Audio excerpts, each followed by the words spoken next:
अजित पवार जर असं बोलत असेल तर त्याच्या अंगातलं रक्त पाकड्यांचं रक्त.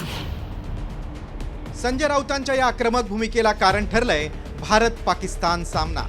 पहलगाम दहशतवादी हल्ल्यानंतर दोन्ही देशांमधील क्रिकेट सामना रद्द होण्याची चर्चा सुरू होती. मात्र या सामन्याला ग्रीन सिग्नल मिळाल्यानंतर ठाकरे सेनेनं आक्रमक पवित्रा घेतलाय. त्यातच अजित पवारांच्या एका विधानामुळे राऊतांनी त्यांच्यावर जहाल टीका केली आहे. मॅच बघणार आहेत आज तुम्ही?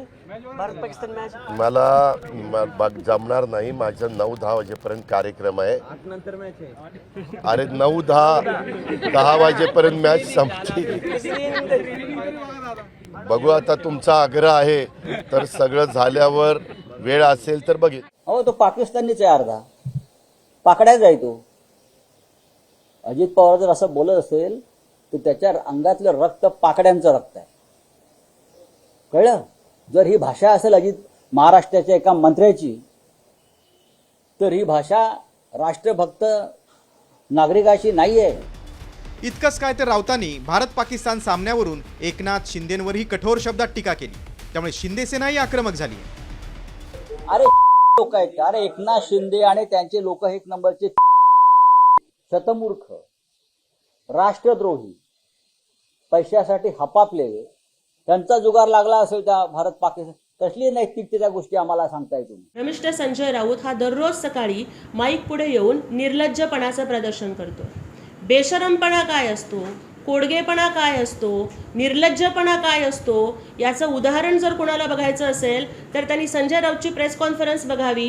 कारण आजच्या प्रेस कॉन्फरन्समध्ये तर त्यांनी चक्क शिव्या दिलेल्या आहेत की ज्या उच्चारणं कुठल्याही सुसंस्कृत मराठी माणसाला मानवणारं नाही.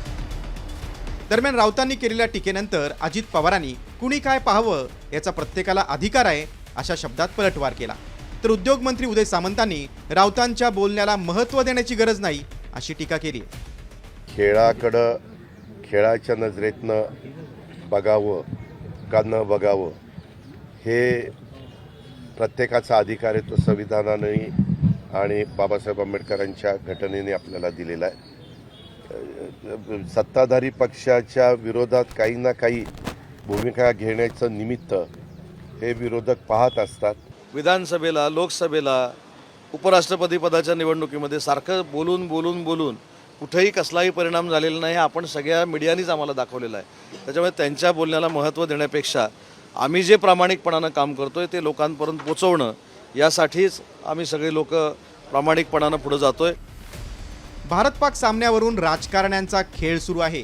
राज्यातलं राजकीय वातावरण चांगलंच तापलंय. आगामी पालिका निवडणुका लक्षात घेता विरोधकांची या मुद्द्यावरून सरकार विरोधात फटकेबाजी सुरूच राहणार आहे. त्याला सत्ताधारी कसे सामोरे जातात ते पाहणं महत्त्वाचं आहे. ब्युरो रिपोर्ट, साम टीव्ही न्यूज.